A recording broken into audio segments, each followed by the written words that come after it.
सुरुवातीलाच अत्यंत मोठी बातमी समोर येतेय। बनावट औषधांसंदर्भातलं महाराष्ट्र सरकारचं एक पत्र एनडीटीव्ही मराठीच्या हाती लागलंय।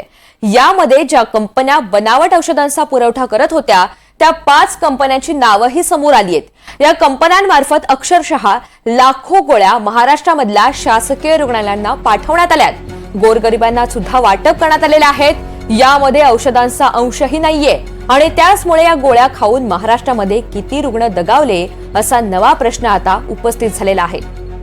बनावट औषधांसंदर्भातलं महाराष्ट्र सरकारचं एक पत्र एनडीटीव्ही मराठीच्या हाती लागलेलं आहे। यामध्ये ज्या कंपन्या बनावट औषधांचा पुरवठा करत होत्या त्या 5 कंपन्यांची नावं सुद्धा समोर आलेली आहेत। हेच ते पत्र आहे ज्या पत्राच्या मार्फत ही नावं आता समोर आलेली आहेत, त्याचा उलगडा झालेला आहे आणि हेच पत्र एनडीटीव्ही मराठीच्या हाती लागलंय।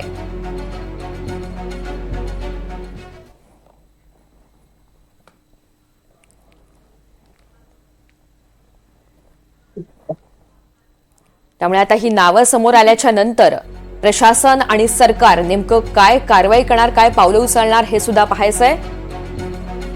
माझे सहकारी राहुल कुलकर्णी आपल्याला या सगळ्या संदर्भात अधिकची माहिती देणार आहेत। राहुल, बनावट औषधांसंदर्भातलं हे पत्र समोर आलं, यामध्ये कोणत्या कंपन्यांची नावं आहेत आणि नेमकं काय नमूद करण्यात आलेलं आहे? वर्ष असं आहे की हे पत्र आहे 10व्या महिन्यातल्या 3 तारखेचं आणि त्या पत्रामध्ये असं म्हटलं होतं की पुढच्या 7 दिवसामध्ये तुम्ही आम्हाला या कंपन्यांनी महाराष्ट्रातल्या कोणत्या निमशासकीय आणि शासकीय रुग्णालयांना औषधाचा पुरवठा केला याची माहिती द्या। ते पत्रच इतकं बोलकं आहे की त्या पत्रामध्ये स्वतःच सरकार म्हणतं आहे की या बनावट कंपन्या आहेत, त्या कंपन्या ज्यांचं इंग्रजी अक्षरामध्ये अद्याक्षर आहेत त्या कंपनी, त्या सगळ्या कंपन्या हा हरिद्वारच्या आहेत, बाहेरच्या आहेत। तर प्रश्न क्रमांक 1 आहे एनडीटीव्हीचा की महाराष्ट्रामध्ये औषध बनवणाऱ्या कंपन्या नाही आहेत का? आणि समजा नसतील, त्या हरिद्वार वगैरे या भागातनं आणल्या असतील आणि त्या औषधाचा पुरवठा करत असतील तर या कंपन्यांनी पुरवठा केलेल्या औषधांचा जो काही पुरवठा सुरू होता तो कधीपासून सुरू होता? महाराष्ट्र सरकारला हे लक्षात आलं त्याच्या आधीही वर्षभर घडामोड सुरू असावी। त्यामुळं याच्यामध्ये कुणाला काही कमिशन मिळालेलं आहे का? तत्कालीन आरोग्य मंत्री जेवढ्या काळामध्ये ह्या औषध कंपन्यांनी पुरवठा केला, तत्कालीन आरोग्य सचिव, तत्कालीन आरोग्य संचालक हे सगळे याला जबाबदार नाहीत का? आणि सगळ्यात महत्वाची गोष्ट म्हणजे जर स्वतःच सरकारला माहिती आहे की अशा पद्धतीने बनावट औषधं पुरवली जात आहेत महाराष्ट्रातल्या रुग्णालयामध्ये, दुर्दैवाने काय की महाराष्ट्रामध्ये मध्यमवर्गीय आणि उच्च मध्यमवर्गीय काही शासकीय रुग्णालयामध्ये जात नाही।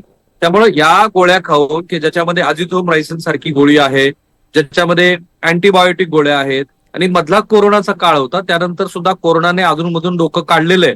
तर अशा वेळेला जर ह्या रुग्णांना फुफ्साचा किंवा श्वासोश्वासासंदर्भातले काही आजार झाले असतील तर ज्या उपचारासाठी ह्या गोळ्या वापरायच्या होत्या त्या गोळ्या जर बनावट असतील आणि त्याच्यामध्ये औषधाचा अंश नसेल तर सगळ्यात मोठा प्रश्न वर्ष असा आहे की ह्या बनावट गोळ्या खाऊन महाराष्ट्रामध्ये किती रुग्ण मेले आणि याची जबाबदारी कोणाची?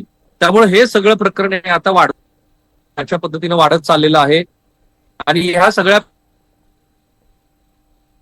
विभागाला आपली जबाबदारी नाकारून चालणार। आरोग्य विभागाकडे त्या संदर्भामध्ये या गोळ्यांचा पुरवठा हा दीर्घकाळापासून महाराष्ट्रामध्ये सुरू होता, हे सरकारच्या लक्षात आलं। हे आरोग्य संचालक आहेत ज्यांचं हे पत्र आपल्याकडे आहे, एक्सक्लुझिव्ह पत्र आहे आणि या पत्रामध्ये जी नावं दिसत आहेत त्या नावाप्रमाणे अनेक प्रश्न जे आता आपल्या स्क्रीनवरती आपण विचारतोय ते निर्माण झालेले आहेत।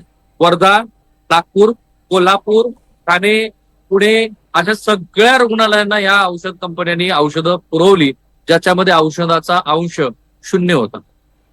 आणखी एक महत्त्वाचा प्रश्न राहुल, महाराष्ट्रामधल्या शासकीय रुग्णालयांना ही सगळी औषधं पाठवण्यात आली, त्यांना काहीतरी गाईडलाईन्स या देण्यात आलेल्याच असतील ज्यातून क्रॉस व्हेरिफिकेशन केलं जात असावं आणि त्यानंतर ते कळत असावं की या गोळ्या खोट्या आहेत की खऱ्या आहेत।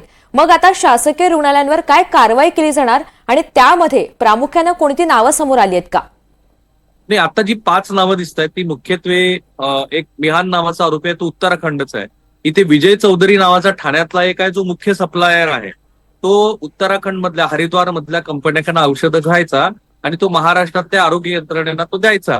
मला पूर्ण खात्री आहे वर्षा की याच्यामध्ये हा विजय चौधरी एकटा नाहीये। मंत्रालयामध्ये बसलेले काही लोक किंवा मंत्रालयामध्ये जे लायझनिंगचं काम करतात असे लोक हे या औषध कंपन्यांच्या पुरवठ्यामध्ये सहभागी आहेत। आता जो महत्वाचा प्रश्न आहे तो म्हणजे जेव्हा ह्या औषध कंपन्यांनी औषधं जिल्हा रुग्णालयांना पुरवली त्यावेळेला त्याची चौकशी किंवा त्याची पडताळणी झाली नाही का, तर मी आता ही माहिती घेतली आपल्याकडे लाईव्ह जायच्या आधी. तर साधारणपणे एक पॅथॉलॉजिस्ट आणि औषध जे तपासणी करणारा केमिस्ट हा असणं जबाबदारी आहे जिल्हा रुग्णालयाची. पण अनेक ठिकाणी पदं रिक्त आहेत. अनेक ठिकाणची पदं रिक्त असल्यामुळे ह्या गोळ्या आल्यानंतर तिथे जिल्हा पातळीवरती या औषधांचा पुरवठा झाल्यानंतर त्याची तपासणी झालेली नाही. आणि मधल्या काळामध्ये आपल्याकडे नांदेडचं एक प्रकरण घडलं, ठाण्यातलं एक प्रकरण घडलं की रुग्णालयामध्ये रुग्णांची अचानकच बालमृत्यू झाले. त्याच्यानंतर सरकारने सेंट्रलाइज पद्धतीनं खरेदी पद्धती अवलंबली. आता त्याचा प्रॉब्लेम असा झाला की सेंट्रलाइज पद्धतीनं खरेदी झाल्यामुळे त्याची जबाबदारी की त्या औषधांची पडताळणी करण्याची जबाबदारी ही राज्य पातळीवरती आली. म्हणूनच तर आपण म्हणतोय ना की मंत्री, सचिव आणि जे कोणी संचालक असतील, आरोग्य संचालक, त्यांची ही जबाबदारी आहे की त्यांनी ही जी बनावट औषधं महाराष्ट्रामध्ये पुरवली गेली त्याची पडताळणी का नाही केली. आणि तोच मोठा प्रश्न आहे. आणि त्या प्रश्नामागं एक आणि एकमेव कारण असावं की या मंडळींना मिळत असलेलं कमिशन. कारण महाराष्ट्रामध्ये इतका प्रदीर्घ काळ बनावट औषधांचा पुरवठा. बरं, आणखी एक महत्वाची गोष्ट, या सगळ्या गोळ्यातल्या वर्षा जिथे जनावरांची औषधं बनतात त्या फॅक्टरीमध्ये बनलेले हरिद्वारचे. म्हणजे काय पद्धतीचं मॉनिटरिंग आपल्याकडे होत होतं. ज्या ठिकाणातून आपल्याला बरं लाखोच्या संख्येनं या गोळ्या आल्यात, या लाखोच्या संख्येनं गोळ्या येत होत्या, तेव्हा जिथून तो सप्लाय होत होता तिथे किमान ते प्रोडक्शन तरी होतं की नाही हे सुद्धा बघितलेलं नाही. कारण ह्या पत्रामध्येच स्वतः सरकार म्हणत आहे की 2 कंपन्या अस्तित्वातच नाहीये.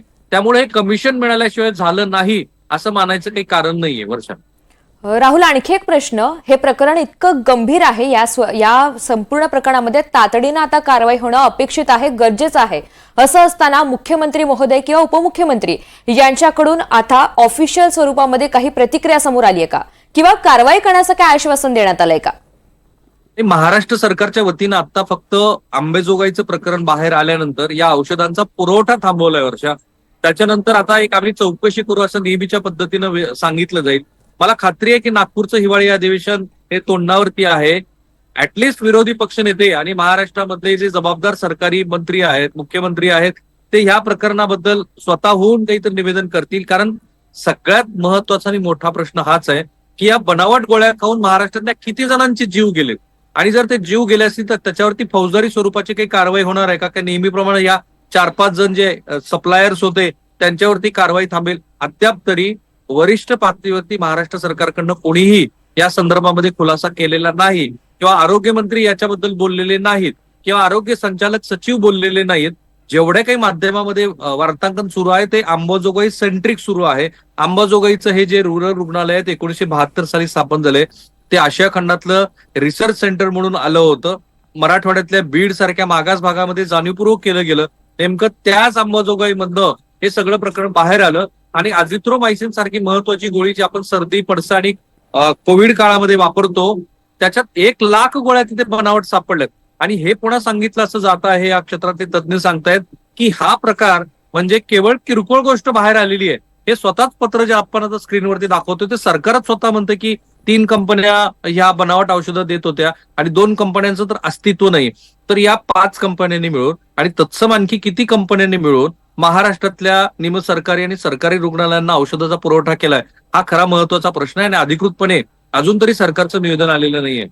या सगळ्या संदर्भात शासकीय रुग्णालयांनी खरं तर निष्काळजीपणा केलेला आहे, हे असं सुद्धा म्हणावंच लागेल. ते सुद्धा निश्चितच आहे. आणि या सगळ्या संदर्भात आता पुढे कशी कारवाई केली जाते ते आपल्याला पाहायचं. राहुल, धन्यवाद सविस्तर माहितीसाठी.